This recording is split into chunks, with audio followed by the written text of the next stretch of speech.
All right, chapter 27.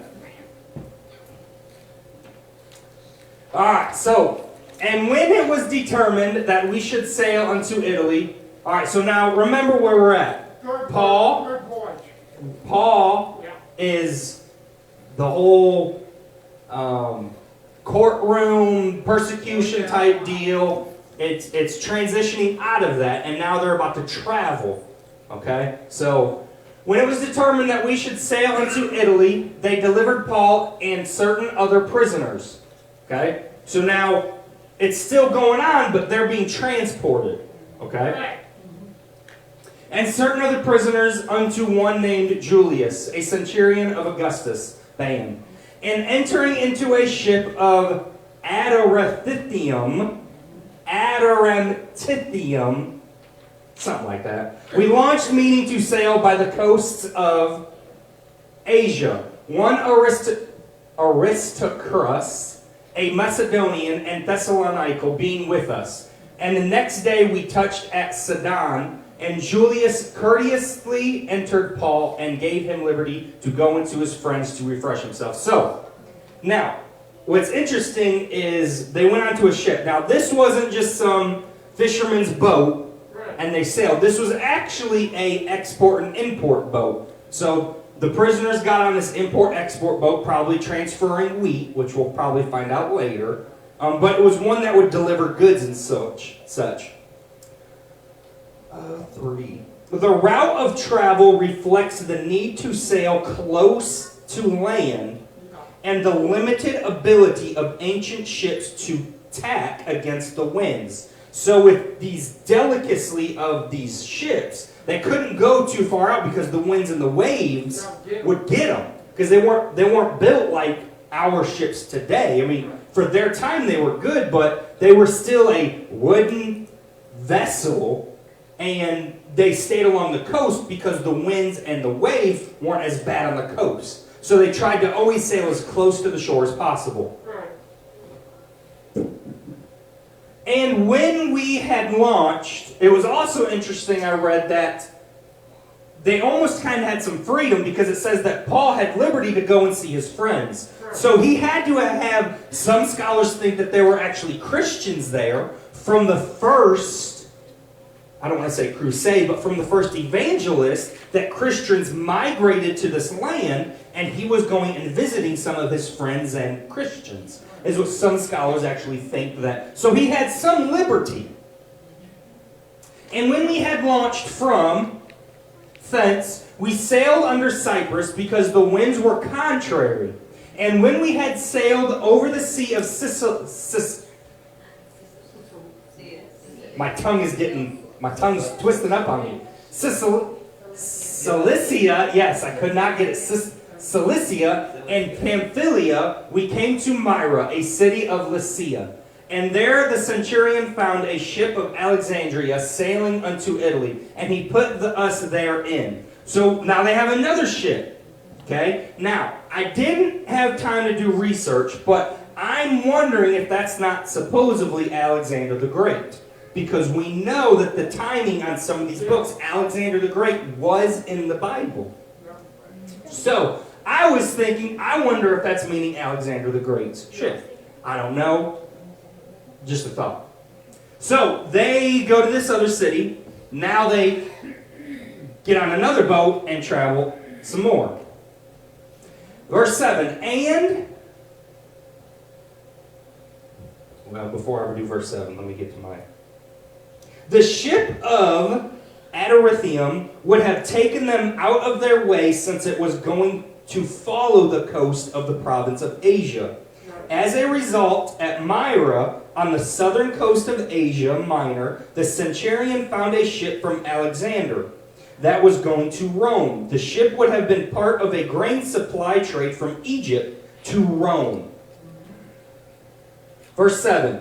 What was my... And when we had sailed slowly many days, a scarce were come over against Cnidus, the wind not suffering us, we sailed under Crete over against Salmon, and hardly passing it, came unto a place which is called the Fair Havens, nigh whereunto was the city of Lasea. So, now when much time was spent, and when sailing was now dangerous, so they're starting to get into some weather now. Because the fast was now already past, the fast is part of the ship, okay? Already past, Paul admonished them. The journey was being undertaken at the end of the sailing season. So the ship ran into difficulty. Sailing was dangerous from mid-September to mid-November, and the waterways closed for travel from then until February. It appears that Paul's journey occurred in roughly mid-October of our calendar. Fair Havens was not a suitable place to spend the winter because the harbor was exposed to the open sea. Now in much, verse 10, and said unto them, Sirs, so Paul's speaking now, Sirs, I perceive that this voyage will be with hurt and much damage, not only of the lading and ship, but also of our lives. So Paul's like, hey, guys, we need to be careful here. Paul offered a prophetic-like statement about the dangers of the voyage ahead. He either had a divine insight on what was going to happen, or he was in tune with the situation and he had experienced it from traveling so much, and he was acquainted with the times of the season and the dangers that it had. So Paul's like, hey guys, we're going to be running into some problems here. I just want you to know. Nevertheless, the centurion believed the master and the owner of the ship. So they're like, Paul, we hear you, but we're going to go anyway. That's right. More than those things which were spoken by Paul. And because the haven was not commodious to winter, and the more part advised to depart. Thence also, if by any means they might attain to Phoenix, and there to winter, which is an haven of Crete, and lieth toward the southwest and northwest. So they're like, look, we can't stay here during winter. It's bad. So let's sail and get out of this bad part to get somewhere else.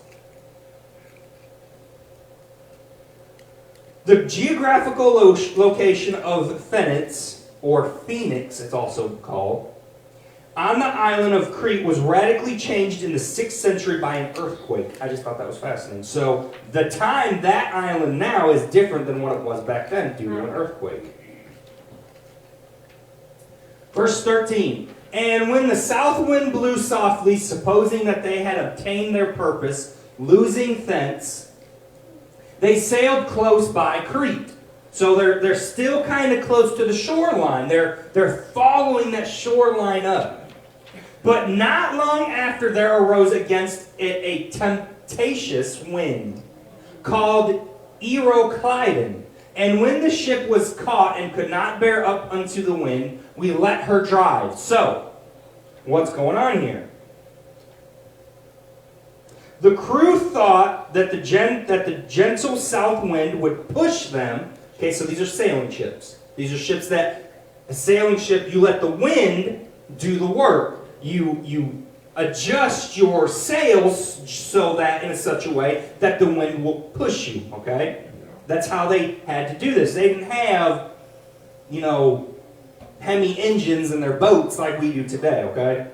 So they used the wind to help. So they thought the south wind would push them to their desired location. Right. But in this season, there blew the ship away because of how the wind was at normal season, it would have worked. But because of the time of the season, it's kind of like hurricane season. The winds blow differently during hurricane season.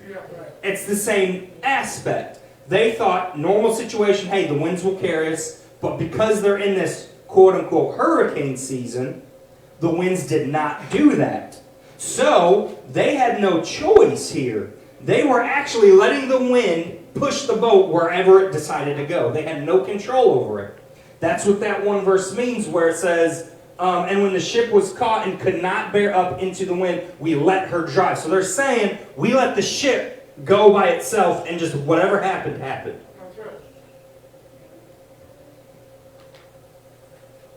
And running under a certain island, which is called Claudia, we had much work to come by the boat.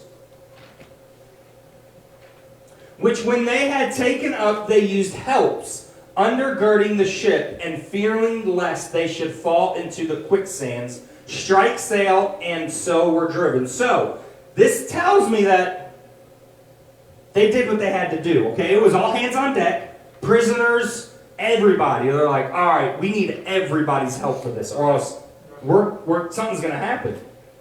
And so it tells us that the ship, where it was already dangerous. Where they had, quote unquote, anchored, so to speak, was a dangerous spot as it is.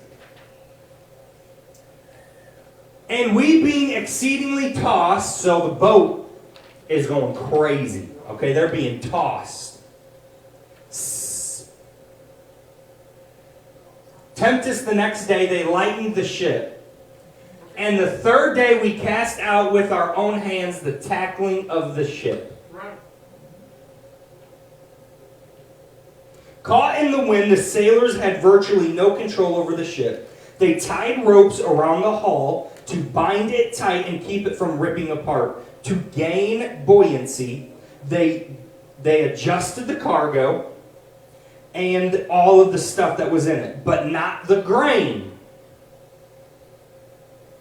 Since the storm blacked out the sun and the stars, the crew was unable to chart their location. They would have tracked the alternation between day and night by noting the vague light of day. So, notice that they got rid of some stuff here. And it's going to tell us here in a minute what they got rid of. And when neither sun nor stars in many days appeared. So they're saying, look, we don't know if it's day or night. It's so dark out that the clouds, we don't know if it's the sun shining, if it's day, or if it's nighttime. We can't tell because of how cloudy it is. And no small tempest lay on us. All hope that we should be saved was then taken away. So they're like, we're going to die. All hope. Look, we're looking at this storm. This storm is tossing us. This storm is going to rip us apart. We have no hope to live. But after long abstinence, Paul stood forth in the midst of them and said, Sirs, ye should have hearkened unto me. You always got to have that guy that says, I told you so. Always got to have that guy. You know, they probably wanted to just throw him over the boat like Jonah. They're like, we don't need to hear you right now. We don't need you telling us, yeah, we should have listened to you. Obviously. So I could just, if someone says, I just look at them like, you're about to get throat punched if you don't shut up. I don't need you to tell me I should have listened to you. I'm fully aware I should have listened to you. That's right. Unto me, and I have loosed from Crete, and have not gained this harm and loss. And now I exhort you to be of good cheer, for there shall be no loss of any man's life among you, but of the ship. All right. So here, we could bring this into real world now, okay? So, you have a family, you have a church, going through a storm. Trial, tribulation, valley, whatever you want to call it, okay? And there's just no hope.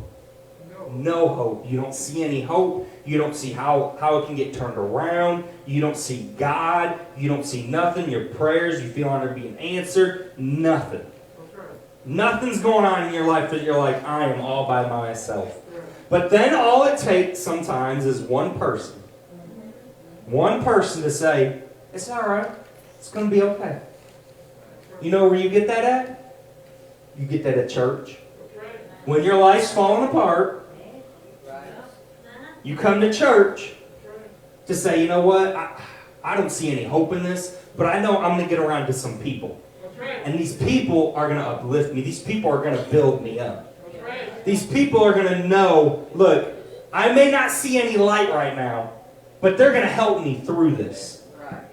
All it takes one man. One man.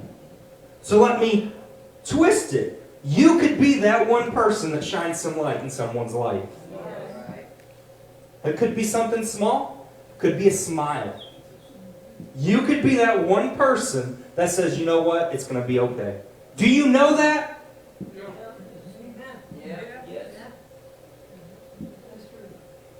You could be that person that says, you know what, I feel like smiling at this person. Maybe this person just needs a hug. Maybe they just say, you know what, can I pray for you? It doesn't matter. You can be that person that says, you know what, it's going to be okay. I know you don't see it now. I don't know how it's going to work out, but I'm praying for you. I'm here for you. Saying, fear not, Paul, thou must be brought before Caesar, and lo, God hath given thee all them that sail with thee.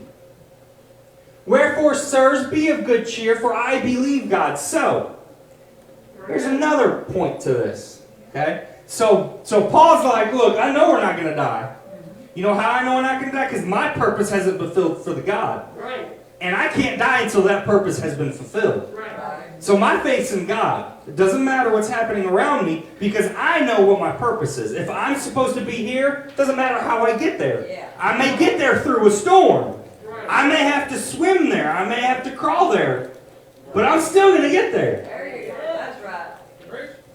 For I believe God that it shall be even as it was told me. Howbeit we must be cast upon a certain island. But when the 14th night was come, as we were driven up and down in Adria, about midnight, the shipmen deemed that they drew near to some country. All right. Rather than reprimanding the crew for failure to take Paul's advice, Right. he related his encounter with an angel who revealed that Paul had a greater destiny than death by shipwreck. He was destined to stand before Caesar, the world's premier power. The divine plan would not be thwarted, even by those who had acted so foolishly. That's right. So, let's bring that into the real world.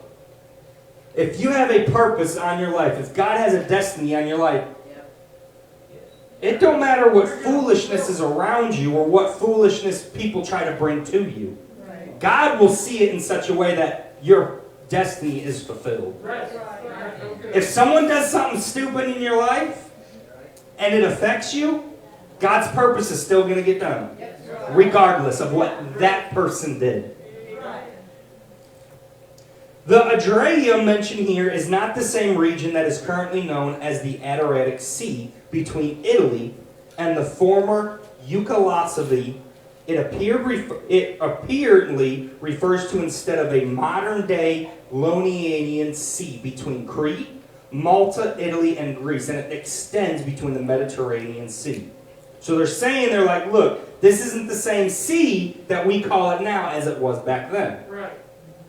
The sailors sounded and measured the depth down the lengths of the weighted ropes. They determined that they were approaching land at a fast pace, even though they could not see it. In an effort to slow the ship, they took the unusual action of lowering 4 anchors, all from the stern, rather than dropping anchors from the bow. Now, the stern is the backside, the bow is the front. So they dropped 4 anchors on the backside to slow them down. Rather than dropping anchors from the bow, which would have swung the ship around facing the waves. Verse 37 ends the 4th wee section as in Acts. I'm on 28, right? Yeah, okay. And sounded and found it 20. So remember, they were also here for 14 days. Right. They were on this voyage for 14 days.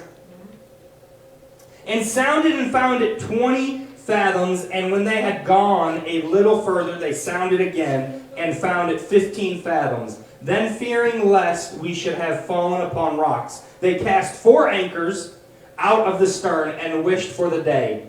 And as the shipmen were about to flee out of the ship, when they had let down the boat into the sea, under color as though they would have cast anchors out of the foreship, Paul said to the centurion and to the soldiers, "Except these abide in the ship, ye cannot be saved.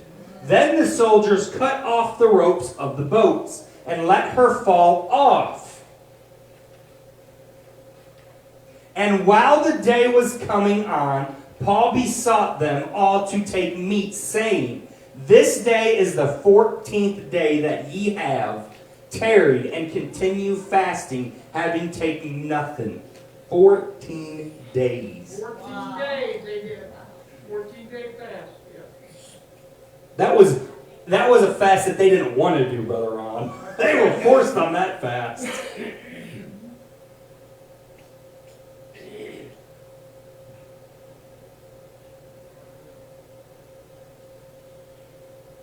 I lost my spot here. The men had gone without food for 14 days, most likely because of the severe seasickness besought on the rough sea. Or it got damaged. Yeah. And there was only so much there. Following Jewish custom, Paul gave thanks to God for the food they ate. We'll see that here in just a second. Paul's example of a steady faith, and particular in the midst of the storm, cheered the battered sailors. So we're going to read that now. Wherefore I pray you to take some meat, for this is for your health. For there shall not an hair fall upon thy head of any of you. So he's saying, look, none of you are going to die. Okay, I promise. Eat this. Get some strength in you. Don't worry. Stop worrying. For there shall not a hair fall from the head of any of you. And when he had thus spoken, he took bread and gave thanks to God in presence of them all. And when he had broken it, he began to eat. Now, I had a thought here. How many of us, now Paul's still a prisoner here, technically speaking. Okay? And it sounds like he's kind of taking, hey, let's do this, don't worry. And he's encouraging his captors. Okay? So how many of us could still be Paul and have a good attitude like this amongst our enemies, in a sense? I mean, not only that, but at the end of it, in front of everyone, he was like, you know what, God, I thank you for keeping us safe. Could we do that? Could we be in the middle of something, in the midst of people, regardless of what happened, and still in front of everybody say, you know what, God, glory be to you. You protected us. Thank you for this. Amen. Amen. Then were they all of good cheer. Again, it takes one person. One person cheered up everybody. One person. And we were in all in the ship 260 souls. And when they had eaten enough, they lightened the ship and cast out the wheat into the sea. And when it was day, they knew not the land, but they discovered a certain creek with a shore, into the which they were minded, if it were possible, to thrust in the ship.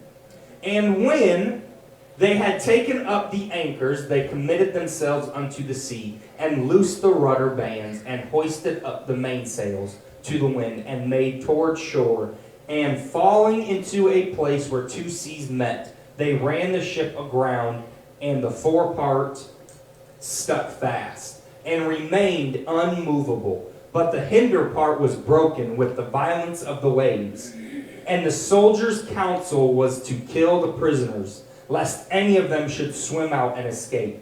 But the centurion, willing to save Paul, kept them from their purpose, and commanded that they which could swim should cast themselves first into the sea and get to land, and the rest, some on boards and some on broken pieces of the ship. And it came to pass that they escaped all safe to land.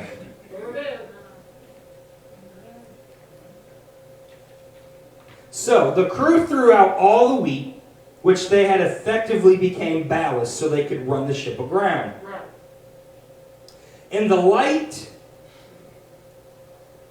the place where two seas met was an offshore sandbar, with the bow jammed, the front, the jams jammed, the the front of the boat is jammed in that sandbar. Thank you. I lost it. So it's jammed in there. Now, the soldiers' intention to kill the prisoners was probably motivated by the fact that soldiers were held personally responsible for the prisoners of whom they guarded. Remember, Paul and Silas, when the earthquake happened and nothing was there, and the prisoner guard was going to kill himself because he was personally responsible for all the prisoners. Same thing here. They were going to kill the prisoners because, like, look, they can't escape because if they escape, it's our fault. Any soldiers or prisoner escape would suffer the prisoner's punishment. By now the centurion recognized that paying attention to Paul was a good idea. It's a good idea to pay attention to a man of God. To a man of woman. It's good to pay attention to our elders. Our elders have some wisdom. Most of you are elders in here. But I got some things to learn from you guys. You guys have wisdom and knowledge. Sister Donna B, even you. You got knowledge, right? You have more years than I do. You've seen more. So it would be foolish of me to not come to you and say, hey, you've been through this. What would you do? You've walked this. What is the best course? It's foolish of me to not listen to the wisdom that's in front of me.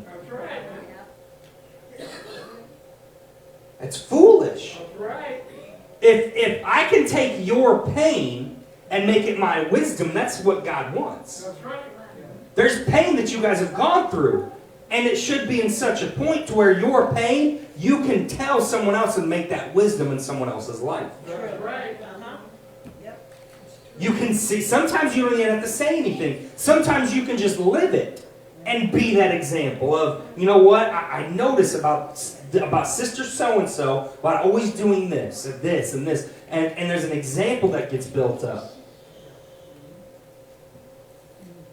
It'd be foolish of me to make my two kids go through pain when I can say, hey, I've been here, don't do this. This is going to be trouble, do this instead. I would be foolish to lift my hands up and say, no, go ahead. That would be foolish of me.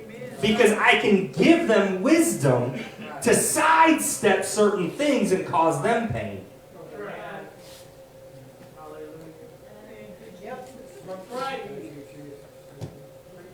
That's why you need your elders. Brother Dave, you can come. So, and that's the direction I'm going.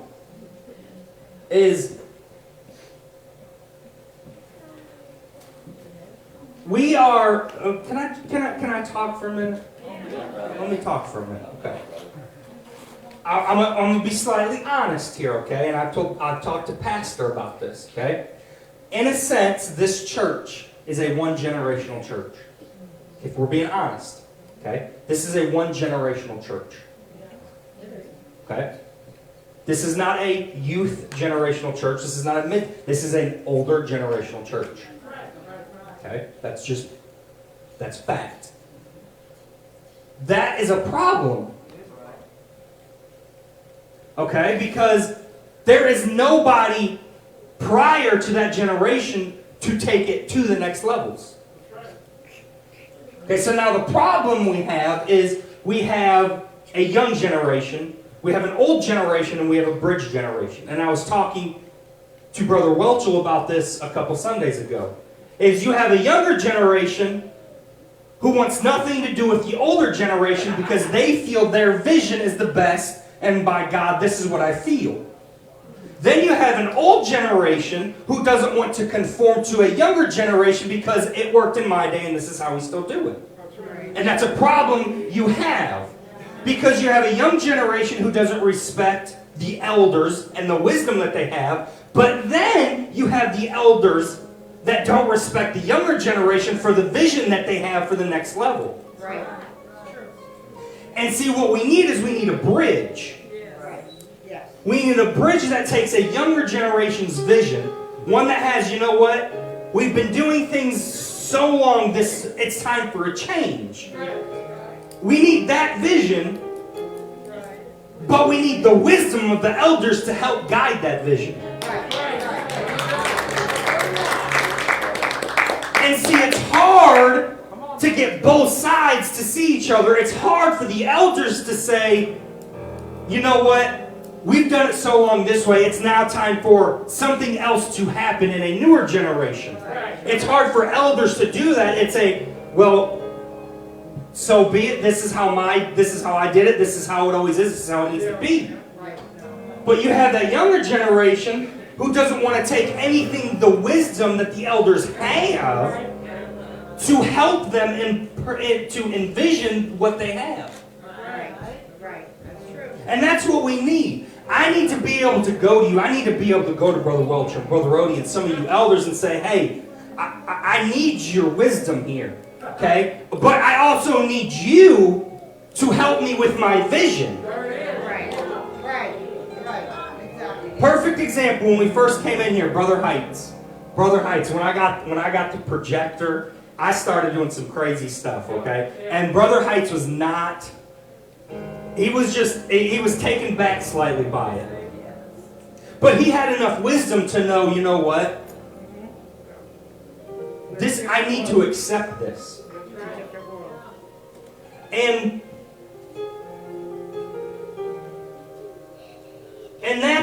I think what bothers me is we don't have a young generation. We don't even have a bridge generation. We have the older generation. And what happens is there's nobody to carry this further. Because what all happens when the Lord's time comes and you all pass? Who do we have in the church? In 20 years, who's still going to be sitting here? Right, exactly. Somebody's got to take the torch. Yep. Well, we're just being honest now. I'm just talking. Yep. If we were to say 20 years from now, who's going to still be sitting here?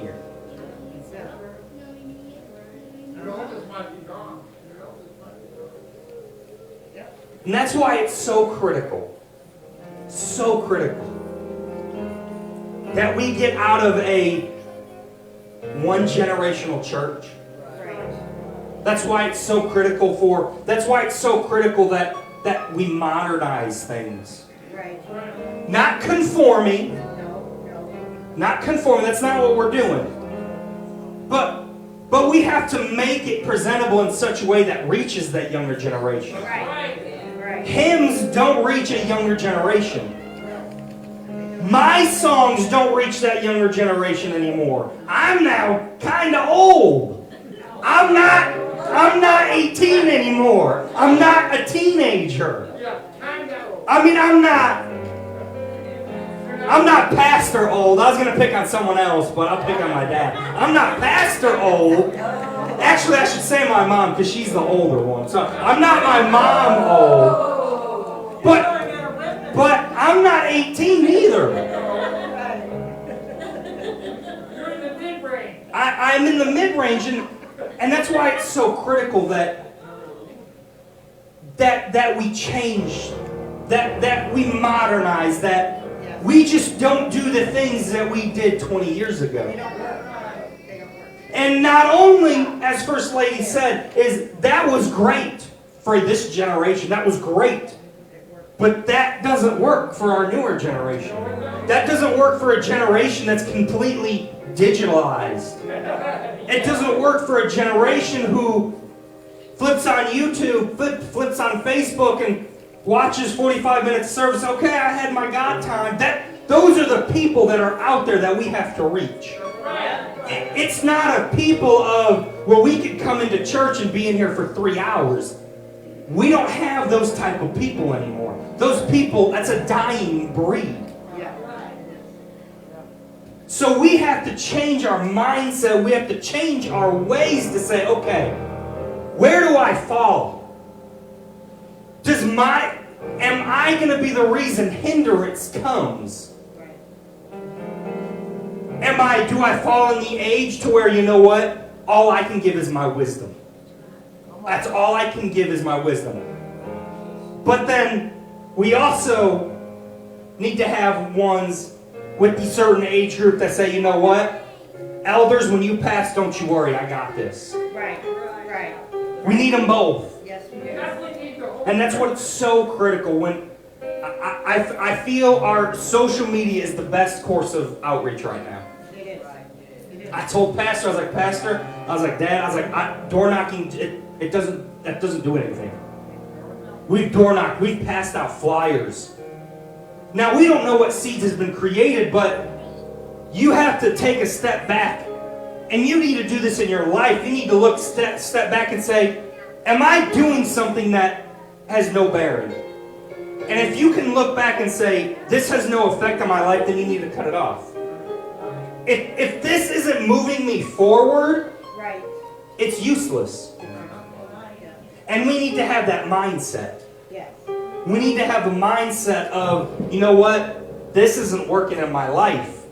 That means I need to change it. I need to do something different. I need to change the way I think, change the way I move. We as a church need to think differently.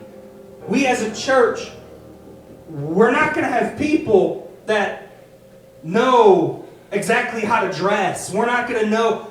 We're not reaching that generation.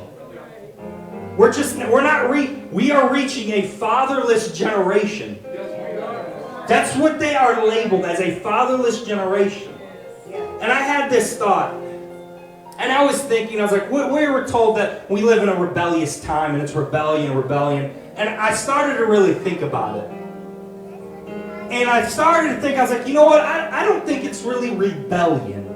Because rebellion is I know to do right and I am choosing not to do it because of that. And I don't think it's really rebellion. I'm sure there's some, but I think it's more ignorance. I think it's more of they just really don't know. They're not trying to be rebellious. They're not trying, but if we have a fatherless generation, that tells me that the home's broke and structure has not been put in place.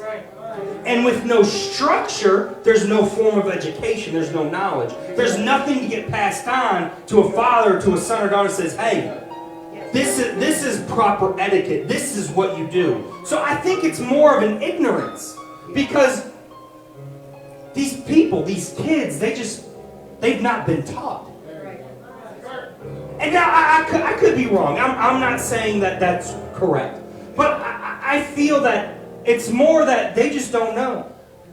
Susie and I and the kids, we were out, and I was getting so frustrated at these daggum kids, teenagers probably, and I started thinking, I was like, you know what? I was like, they probably don't know. They don't know that when you're driving, you have a whole group of kids just walking in the middle of the street to get to the side. Common sense says to me to do that, but am I putting an expectation on these people that they don't know? If I put an expectation on a person, they are destined to fail. Because if I put that expectation on them, I am expecting them to know that, and they might not know that, and they're doomed if I put that expectation on them. So I just think about that. When there's a situation, there's frustration, and think about, you know what? Are they truly doing it on purpose? Or is that just what it is now? That they don't know. You would think it's common sense. It's common sense to us, but if they've had no structure, if they've never had a belt snapped on them, Come on. if they've never had a mom to nurture them, if all they know is pain and suffering, we can't expect them to be here when really they're here. And you can have a 40-year-old that's 40 years in age, but be a 12-year-old. Because of what he has gone through. Because of the damages that has been caused in his life. Maybe something happens to a 7-year-old. Whatever it may be. And they're now 20, 25. But mentally, they can't get over what happened when they're 7. And that's a mindset we have to have. We have to be thinking differently that, you know what? I can't expect that you know everything that I know. I have to approach this differently. And I don't know why I said all that. That was just what was on my heart. Because that's what I feel. It worries me. It worries me for this church. It does. It worries me that we don't have more youth. It worries me that we don't have 30-year-olds, early 20-year-olds, because we have nobody to take this when our elders are gone, when you are gone. That's wisdom. That wisdom is not being passed on. Right. So that's wisdom that will die away without us ever knowing it. Right. I don't want that. Look, I will take any wisdom I will get from anybody. If it's something that will help me in life, I'm all for it.